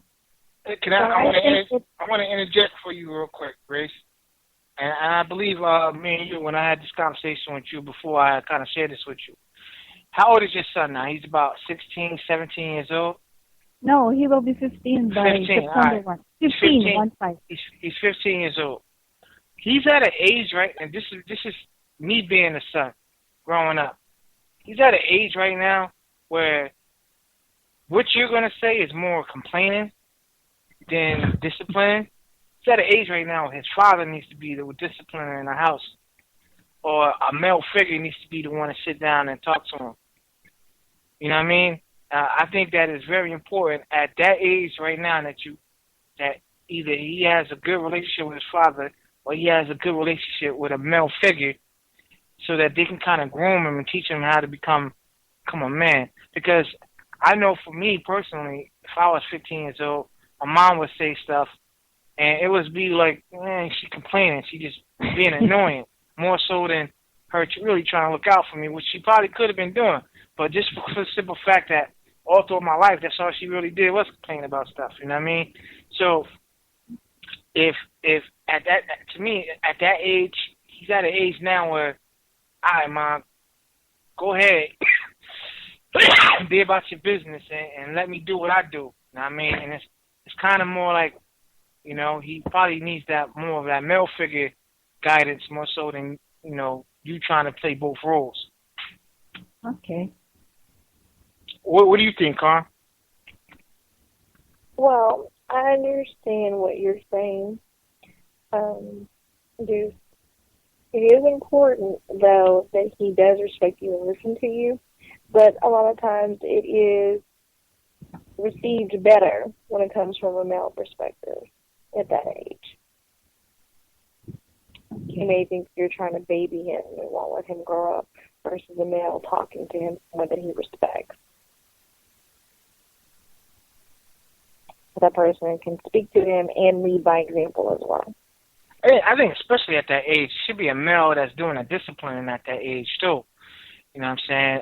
Like, just for instance, if you come from a two-family household, it should be the father that does the main sit down and the one-on-one talking and being the head of the household, and that responsibility as being a disciplinary, you know, whether it be putting them on punishment or just having a heart-to-heart one-on-one talk. Even if you got to do it together as parents, I think it should be the lead role of the father to make that thing work. You know what I mean? How is his relationship with his father? Never mind. Never mind. See, that to me, that would be part of the situation, some of your frustrations that you're going with, and it's probably important for you as a mom to find a male figure to sit down and deal with him on that level and help you out in raising him. You know, especially at that 15-year-old age, because he's not going to open up to you, even though you have a good relationship, you talk.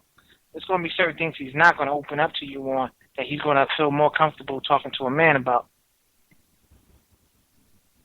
Okay. What do you think, Tito?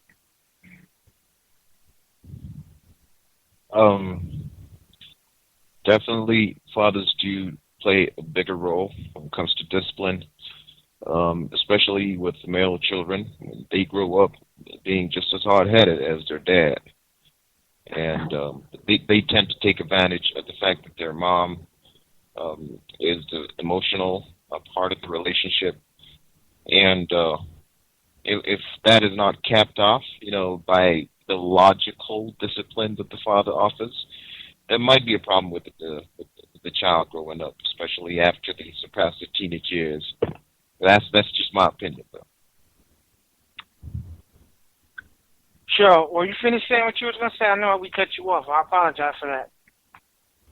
Yeah, I'm done. I already understand what is the situation, so it's done. It's done. In this scenario, the question, in the scenario, would you consider her husband a good father? Grace, Cheryl, I'm asking you. So, given the conversation that we had and everything, would you consider the young lady's husband a good father? In that situation, alone without background, I think he's not a good father. Because even he has another son or daughter to another lady, and she is giving them financial support, it is not a manifestation that he is a good father. The kids still need the care of a father. All right, so now asking you the same question, do you feel that she's a good mother? I think she's not either. Because if she is in her right mind, having a child or a baby, a 17-month-old, then he should have taken her alone. Because she doesn't know what would be transpired after the wedding. How important is it for that child to have his own father in his life, Carm? It's very important. The grand design was for the mother and father to be together. That's not always how it actually happens, but it's important for the child to have both parents in their lives. Right. How you feel about that, Grace? Do you think that is important for a child? Do you see the importance of a child having a father in his life? Yeah, it's very important, actually. It's very important because usually, like, the son usually mimics or follows after what a father does. And I can see that in my child's life that he was hoping that his dad would be there to give him all the support that he needs. And it's not just material support, more on the emotional, the emotional support that the dad would be given, because it's gonna make you or break you. I mean, you are trying to make an identity of who you are, right? If you don't have any identification, you don't know how you are valued as a person by your very own father.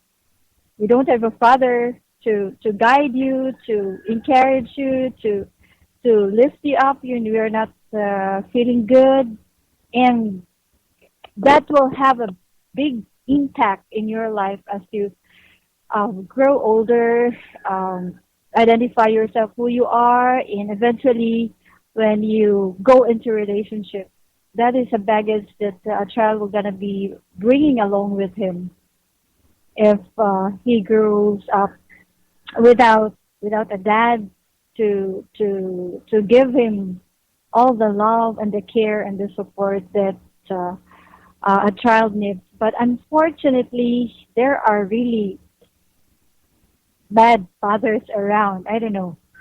I really don't know why. You said there are mad fathers around?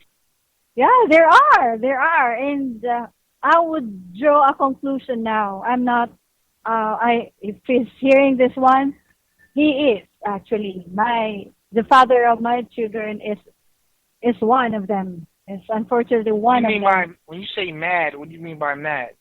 Bad, not bad. Mad. Bad. BAD. when you just father a child, but you're not doing your part to help these children grow up to be the best person that they can be in the future. You can have issues with the mother of the child, but my goodness, do take care of your responsibilities as a dad. Doesn't have to be in a form of a money. Always be there to talk to them, remember them during special occasions, stuff like that. I don't think it's too much. It's too much asking for those stuff. You know very well before you get married that you're gonna be a dad. So I don't think that's an issue to debate what responsibilities are being a father. So yeah, we'll just leave it as it is because there are really people who, I don't know, doesn't know their responsibilities or they're just don't have the feelings. Men, you say they don't have emotions. He doesn't have no feelings at all. I hear you. I hear that. What about you, Cheryl? Do you think, let me ask you this question, parental guidance. Do you think, the Bible says here in 1 Timothy, it says, 1 Timothy 3, chapter 4, it says, he must manage his own family well and see that his children obey him. He must do so in a manner worthy of respect. How important it is for a father to have the respect of his children. Very, very important. Because there are young people who doesn't have father, and I think some of them are not that disciplined compared to those individuals or young people who have their father with them. Because we do believe, as you have said a while ago, that father are the disciplinarian of the family. That is all I know about it. Say that again? That is all I know about it. So, father is very much important.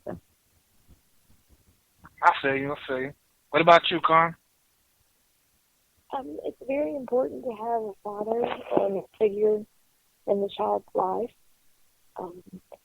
The father figure gives balance to what the mother figure will give as well.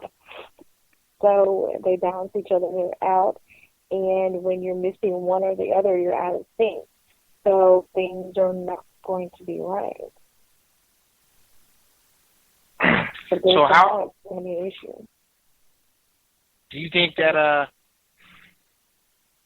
for you, Carm, do you think that this verse speaks for both parents or are specifically pointing out fathers?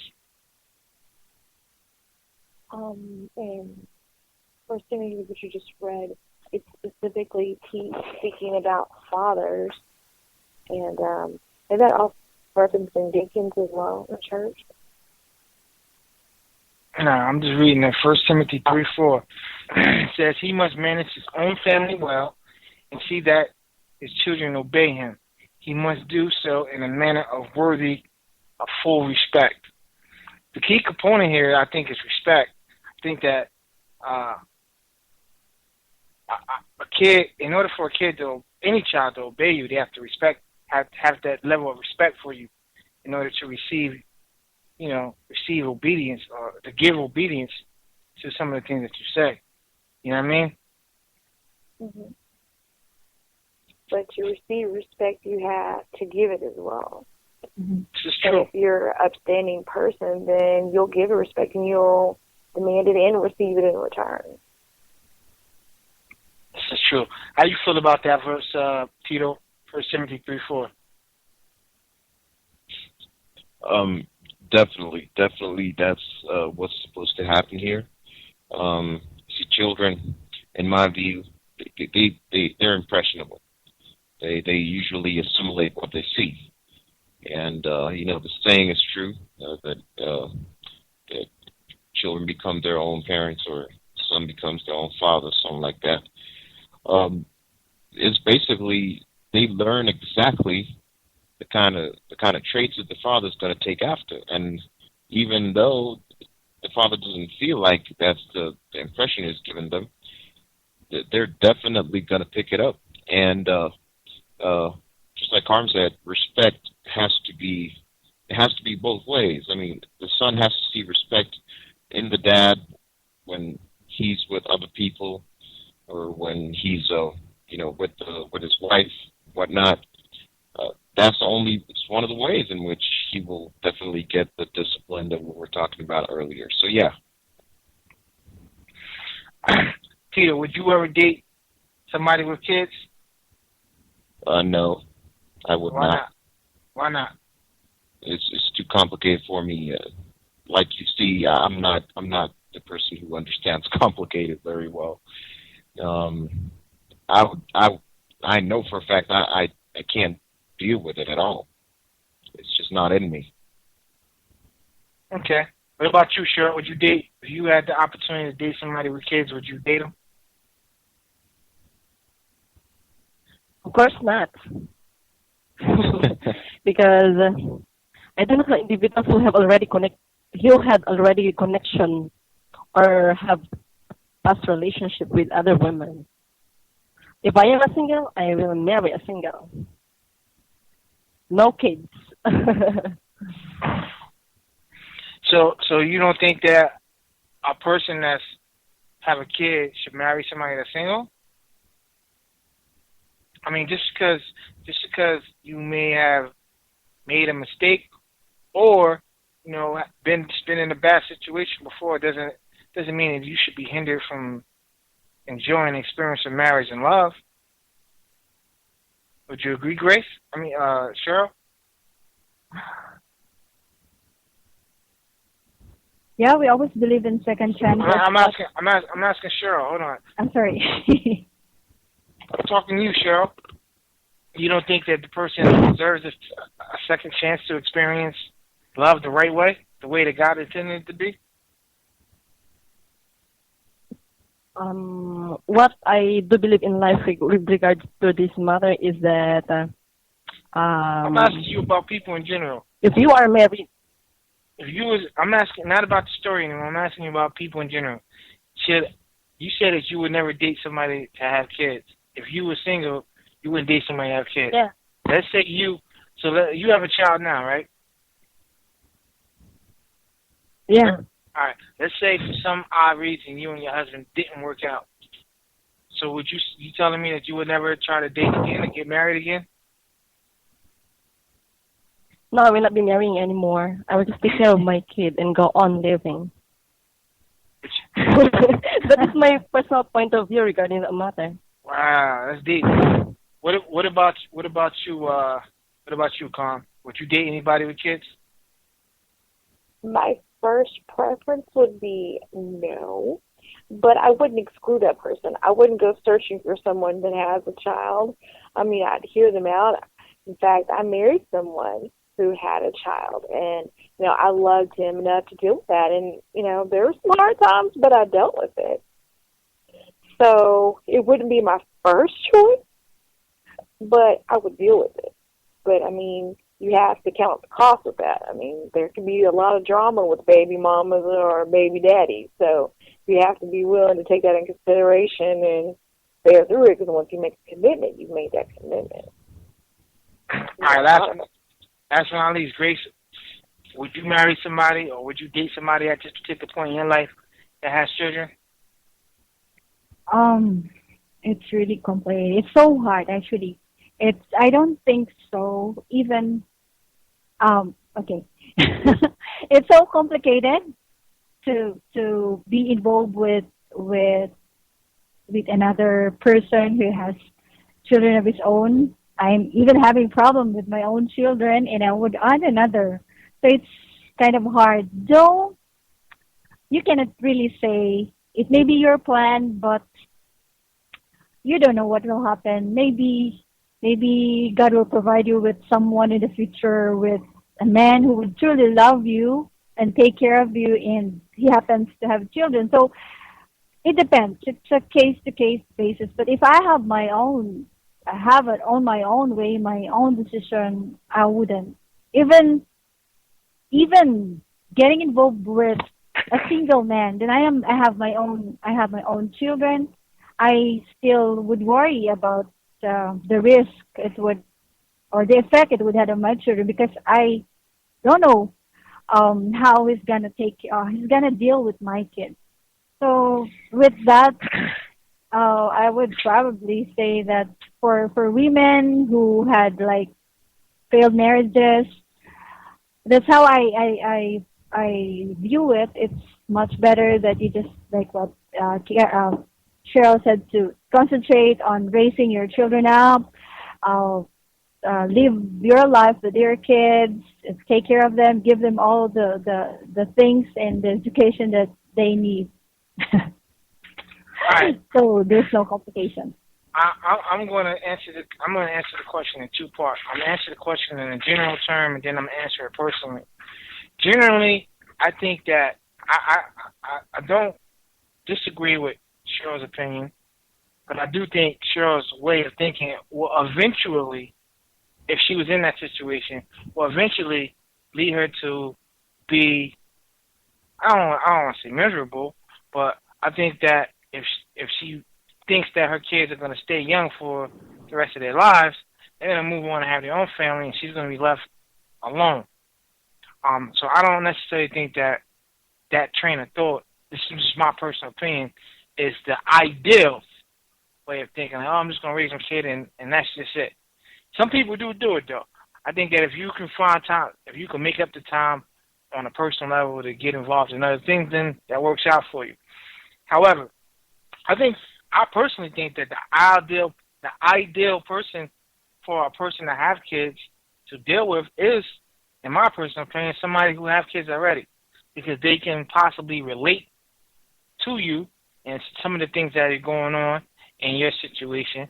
They possibly may not want to have kids anymore. They may want to, depending on how, the age and all that stuff where you guys are at.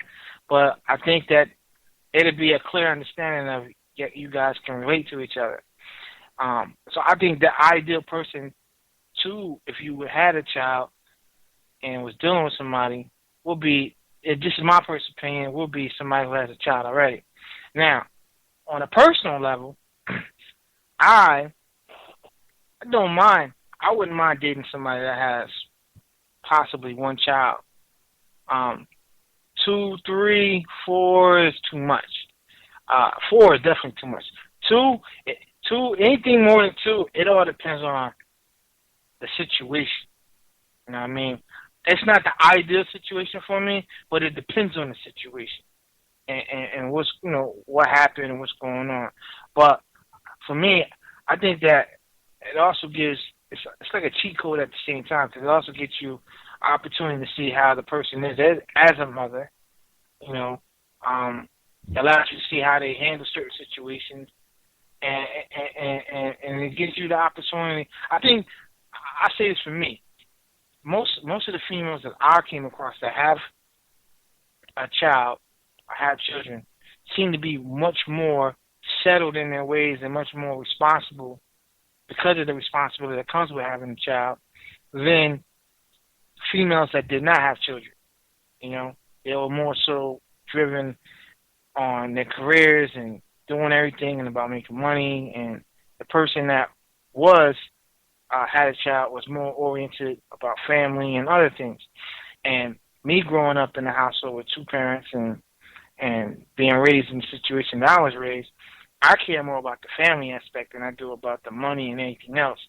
So, from my personal opinion, being that family is more important, I think that, a female who exemplifies or displays the family atmosphere will be the ideal situation. And most of the time, from my experience of dealing with females, you see females who have children are more ready and catered to being in a relationship and more family oriented than you find somebody who's single.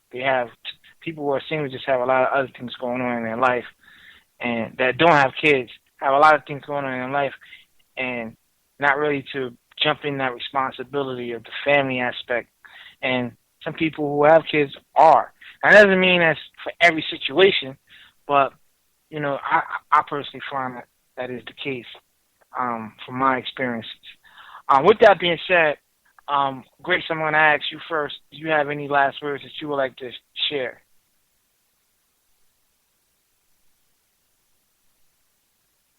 Grace? Hey, sorry, my mic was on mute. Okay, so everybody needs a little bit of disciplining. Okay, not just our children, but as adults, we adults as well need to have or need to accept some corrections from our church leaders if we are having some issues that they see that needs to be corrected. So as a parent, we need to be there always for our children, raise them up, train them the way that they should be so that they will become responsible people in the future. Sure, what about you? Whatever corrections we get from the older, let's respect whatever decisions they have, and especially to the young people, respect your parents, listen to their disciplining way, and we as parents should be very responsible to our kids so that someday, somehow, they will become a very responsible citizens to our own country. So. What about you, Tito?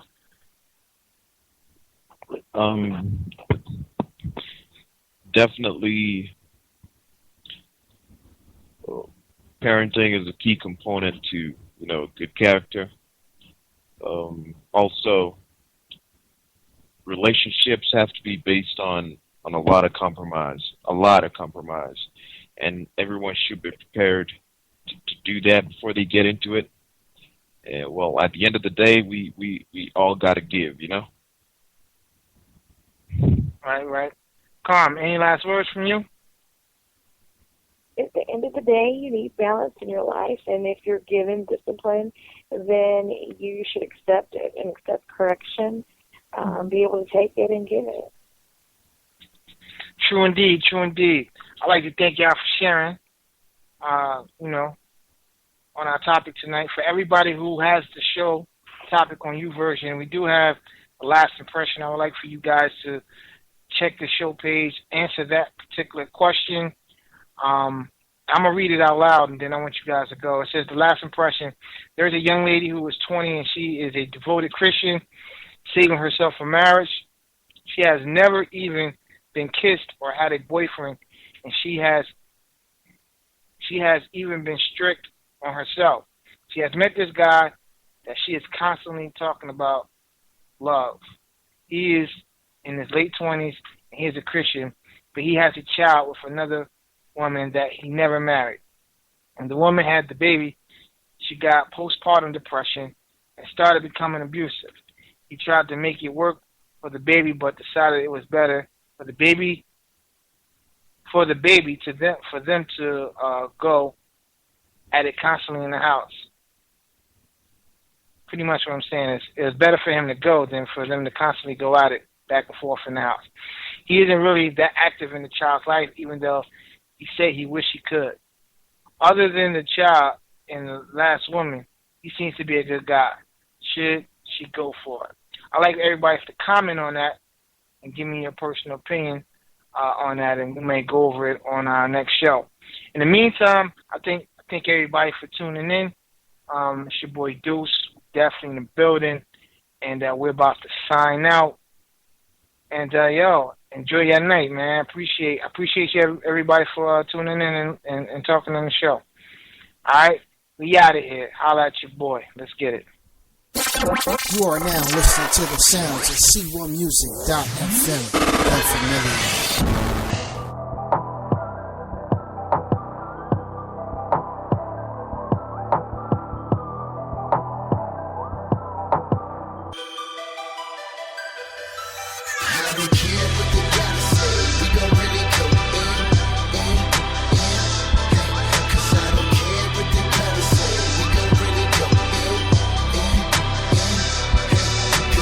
Rich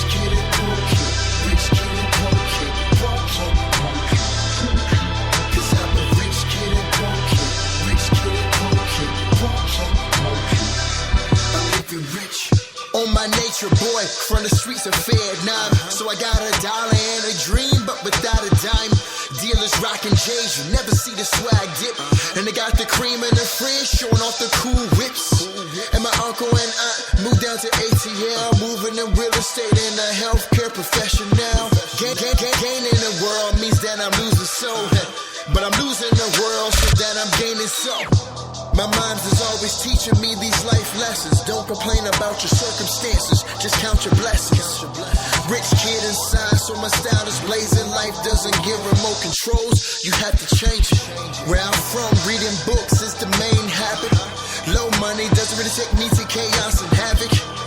Refund checks to pay off my apartment. College kids, shopping sprees, keep the dollars in. Yeah, what they gotta say, we gon' really go in.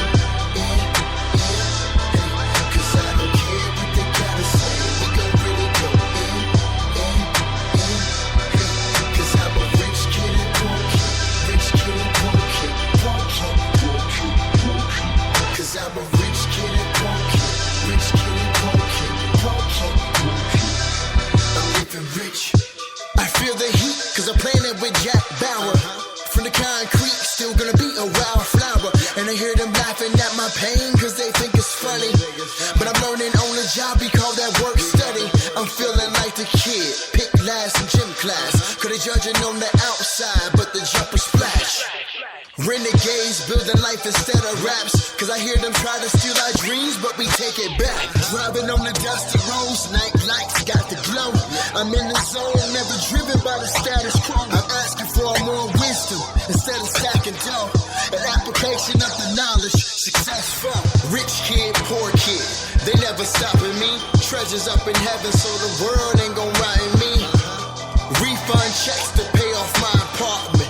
College kids, shopping sprees, keep the dollars in. I don't care what they gotta say, we gon' really go in. Cause I don't care what they gotta say, we gon' really go in. Cause I'm a rich kid and poor kid, rich kid and poor kid, poor kid, poor kid.